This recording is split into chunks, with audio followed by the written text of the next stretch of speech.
Do you still feel an attraction to children? I think that there's always going to be an attraction. You're watching a 2006 interview with sexually violent predator Timothy Boggs. Some people will say what you had is a sickness that you cannot be cured from. I'd say it's 100% true. The worst thing that a sex offender can say is that I'm cured. You don't want somebody to say that there is no attraction because it leads to high-risk thinking. We got a glimpse into the mind of a legally designated sexually violent predator known as an SVP. Someone convicted of sexually violent crimes who served their time but is also diagnosed with a mental disorder which the court rules will make them likely to engage in sexually violent criminal behavior. So instead of release, they're sent to a state hospital for treatment until a state doctor determines they're ready for conditional release back into the community, where it's the state's job to give them a home and supervision. In Boggs' case, a judge ruled the state's contractor, Liberty Healthcare, was taking too long to find him somewhere to live. They have to consider things like nearby parks, schools, and victims.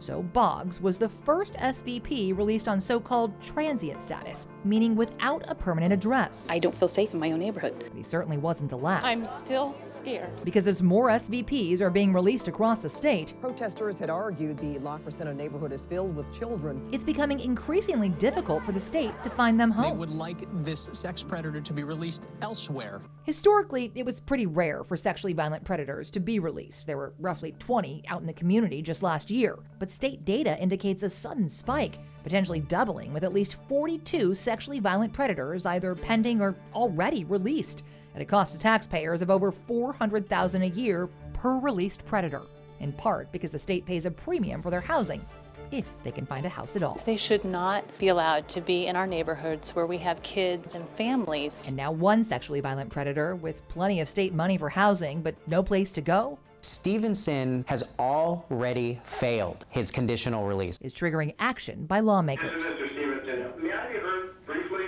Court records reveal William Robert Stevenson has a long history of treatment and reoffense dating back to the 80s. After serving about half his 31-year sentence, followed by more treatment at a state psychiatric hospital, in 2014, doctors determined it was safe to conditionally release Stevenson into this Northern California neighborhood. With view right into my home, right into my backyard to watch my children play. Where he was arrested again when officers found child pornography on his computer and sent back to the state hospital for more treatment. Neighbors say they have plans to build a daycare or a park in the area so no sex offenders can move in the future. Then 2 years ago, state doctors said Stevenson was once again well enough for release. But this time, the state's contractor can't find anywhere to put him. We would prefer transient status release at this time. When his lawyers asked for transient release, the state's contractor acknowledged SVPs on transient status have a 50% failure rate. Stevenson testified he personally knows all the men who failed so far, noting most were placed in motels where they were tempted by prostitution and drugs. Though Stevenson also argued if lawmakers felt transient release was unsafe, they could have put that language into the law, and they have chosen not to. Ladies and gentlemen, it's unsafe, so let's fix it now. In response to our original reporting, State Senate Minority Leader Brian Jones made multiple attempts to amend state law. There should be a law. And so did Northern California Assemblyman Joe Patterson. And Stevenson has pointed out that there is a gap in the law. I don't think the legislature felt like they need to clarify that you can't put people out on transient status, but we're definitely going to clarify that. Or at least they're trying.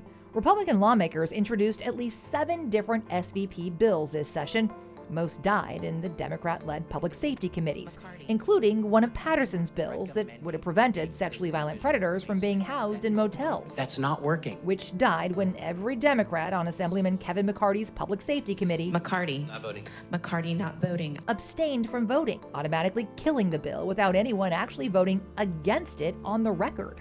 Thank you, Madam President. Meanwhile, Senator Jones introduced a bill that would have required public safety is the overriding consideration when placing a sexually violent predator into the community. The point of stating emphatically that public safety is the #1 priority underscores the ridiculousness of this whole issue in the first place, that we have to say that. Opponents, like the ACLU and public defenders, argued the bill would add bureaucratic obstacles. Department of State Hospitals holding committee. And that bill also died without a public vote in the Assembly Appropriations Committee. Court records indicate Boggs, who's now dead, was never rearrested after his release.